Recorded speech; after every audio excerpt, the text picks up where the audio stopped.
আমাদের গ্রাফকিউলের tutorial series চলছে এবং আমরা এ পর্যায়ে মোটামুটিভাবে আমরা আমাদের গ্রাফকিউলের এ পর্যায়ে এসে আমরা কিন্তু আমাদের টিম মেম্বারদের কম্পোনেন্টটা বানিয়ে ফেলেছি এবং সেখানে আমাদের একটা টেবিল আমরা তৈরি করে ফেলতে পেরেছি এবং পাশাপাশি আমরা একটি মডেল কম্পোনেন্টও কিন্তু বানিয়ে ফেলেছি। বলা যেতে পারে যে রিয়েক্টের জায়গা থেকে আমরা এখন রেডি, আমরা এখন টিমদের ডেটা নিয়ে কাজ করার জন্য সম্পূর্ণরূপে মোটামুটি রেডি বলা যায়। তো এই পর্যায়ে আমরা যেটা করব যে আমরা টিম মেম্বারদের কোন কোন ডেটা নিয়ে কাজ করতে চাই, সো সেই স্কিমাটাকে আমরা আসলে ডিজাইন করে ফেলবো। তো চলেন শুরু করে ফেলা যাক। তো এবার চলেন আমরা একটা স্কিমা তাহলে বানিয়ে ফেলি।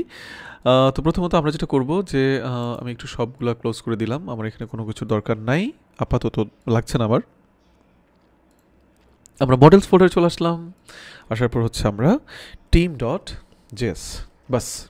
তো আমি একটু কপি পেস্ট করি কারণ আমাকে প্রায় সিমিলার কাজই করতে হবে, তো সেজন্য আমি হচ্ছে একটু কপি পেস্ট করলাম আর কি। হ্যাঁ, এই যে শেষ।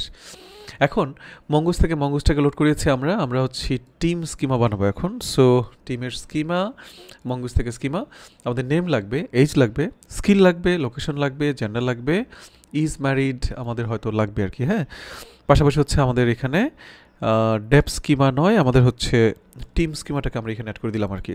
ঠিক আছে, মানে একই জিনিস। সো এটা আমাদের মোটামুটিভাবে আমরা আসলে তৈরি করে ফেললাম। তো আশা করছি আপনারা সবাই সম্পূর্ণ ব্যাপারটি বুঝতে পারছেন। আমরা মোটামুটি টিমের আর কী কী ডেটা নিয়ে কাজ করবো একটু জেনে নেই আমরা। Name, email, cell, skill, location. Name, email, cell, skill এবং লোকেশনের ডেটা নিয়ে আমরা কাজ করতে চাই। Name, age, skill, location, gender, is married. তার মানে আমাদের কিন্তু কি হয় নাই, মানে আমাদের আরও কিছু ডেটা কিন্তু এখানে লাগবে, তাই না? নেম, ইমেল লাগবে আমাদের। সো চলেন আমরা একটা কাজ করি তাহলে। ওকে, আমরা হচ্ছে ইমেলের ডেটা নিয়ে কাজ করবো আমরা। টাইপ অবশ্যই স্ট্রিং, রিকোয়ার্ড ট্রু, ধরেন এটা ট্রু, ট্রিম, হ্যাঁ আমাদের ট্রিমটা ট্রু করে দিলাম আমরা। তারপর হচ্ছে সেল নাম্বার, আমাদের একটা সেল নাম্বার লাগবে। সো এ হচ্ছে আমাদের সেল নাম্বার, এটাও type string, required true, trim true হতে পারে, কোনো সমস্যা নেই, বা ট্রিমের হয়তো আমরা ট্রু না করলেও পারি এটাকে। এজ, স্কিল, লোকেশন, জেন্ডার এবং ইজ ম্যারিড, আমাদের এখানে কিছু এই স্কিমাটাতে আমাদের কিছু এক্সট্রা ডেটা রয়েছে যেটাকে আমরা হয়তো চাইলে রাখতেও পারি বা নাও রাখতে পারি। Name, email, cell, skill, location, তাহলে আমাদের স্কিল এবং লোকেশন লাগবে। জেন্ডার আমাদের দরকার নাই আপাতত, এবং আমাদের কিন্তু এইজটারও খুব একটা দরকার। আচ্ছা, এইজ আমরা নেই, হ্যাঁ আমরা আমাদের টেবিলে হয়তো এইজ অ্যাড করি নাই, বাট আমরা এইজের কোনো একটি কলাম হয়তো আমরা অ্যাড করে দিব আর কি। তাহলে আমরা এইজ নিয়েও কিন্তু কাজ করছি, ঠিক আছে না? তাহলে আমরা মোটামুটি টিমের কী কী ডেটা নিয়ে কাজ করছি? Name, email, cell, age, skill এবং লোকেশন। আচ্ছা, আমাদের ফটো লাগবে কিন্তু, হ্যাঁ ফটো, এখানে ফটো নিয়ে আমরা কাজ করছি। সো ফটো কিটাও কিন্তু নেওয়া হয় নাই। সো আমরা হচ্ছে ফটো, এটা টাইপ স্ট্রিং, এটা রিকোয়ার্ড ট্রু, ট্রিম ট্রু। আচ্ছা, রিকোয়ার্ড এবং ট্রিম আমরা দিলাম না, হয়তো আমরা দিতেও পারি বা নাও দিতে পারি, এরকম একটা ব্যাপার হয়তো আমরা এখানে করবো আর কি। তো নিশ্চয়ই আপনারা সবাই সম্পূর্ণ ব্যাপারটি বুঝতে পেরেছেন। ফটোর পরে আমাদের কিন্তু আরও কিছু ডেটা নিতে হবে। আমরা যদি একটু ডিজাইনটাতে চলে যাই, আপনারা নিশ্চয়ই খেয়াল করেছেন এখানে কি রয়েছে, স্ট্যাটাস কিন্তু একটা কলাম আমরা দেখতে পাচ্ছি। তার মানে আমরা আমাদের প্রত্যেকটি ডেটার স্ট্যাটাস ম্যানেজ করতে চাচ্ছি, রাইট? তার মানে এটা ট্রু হবে না ফলস হবে। স্ট্যাটাসের ব্যাপারটা আমি একটু বুঝাই বলি, তাহলে আপনারা বুঝতে পারবেন। স্ট্যাটাস মানে হচ্ছে যে আমি যে এই মাত্র একটা ডেটা আমার ডেটাবেজে ইনসার্ট করলাম, এটা কি পাবলিশড অবস্থায় থাকবে নাকি আনপাবলিশড অবস্থায় থাকবে।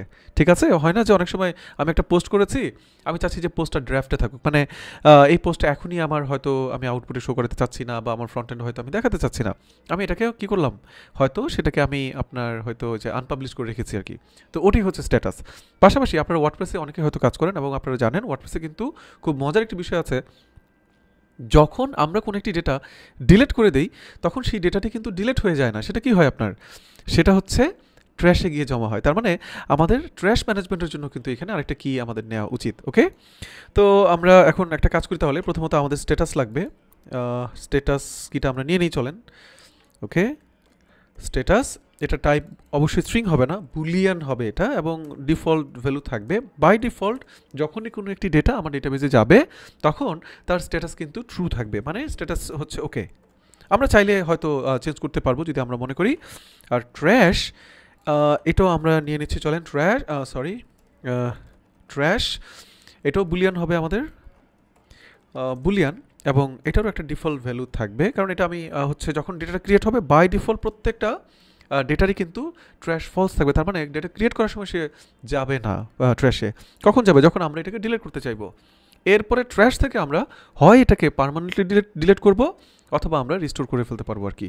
তো আশা করছি আপনারা সবাই সম্পূর্ণ স্কিমা ডিজাইনের ব্যাপারটা বুঝতে পেরেছেন, এবং আমরা কিভাবে আমাদের প্রজেক্টের স্কিমাটি নিয়ে কাজ করলাম। আশা করছি যে আপনাদের বুঝতে কারোরই কোনো সমস্যা হয় নাই। তো এই হচ্ছে বিষয়, আমরা চাইলে আরও অনেক ডেটা নিয়ে কাজ করতে পারবো, বাট আমাদের এটা হচ্ছে একটা মানে গ্রাফকিউলের সাথে সম্পর্ক তৈরি করা, গ্রাফকিউলের সাথে মিশার একটি প্রজেক্ট। সো এই জন্য আমরা আরও অনেক ডেটা হয়তো নিতে পারতাম, বাট এই মুহূর্তে আমরা কোনো ডেটা নিচ্ছি না। আমরা হয়তো সামনে আস্তে আস্তে দেখবেন যে বিভিন্ন ডেটা নিয়ে কিন্তু আমরা কাজ করবো আর কি, ঠিক আছে।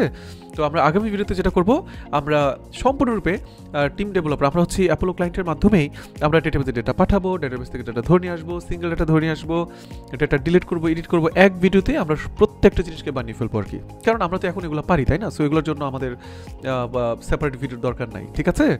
সো চলেন তাহলে আমরা আমাদের কাজ শুরু করে ফেলি।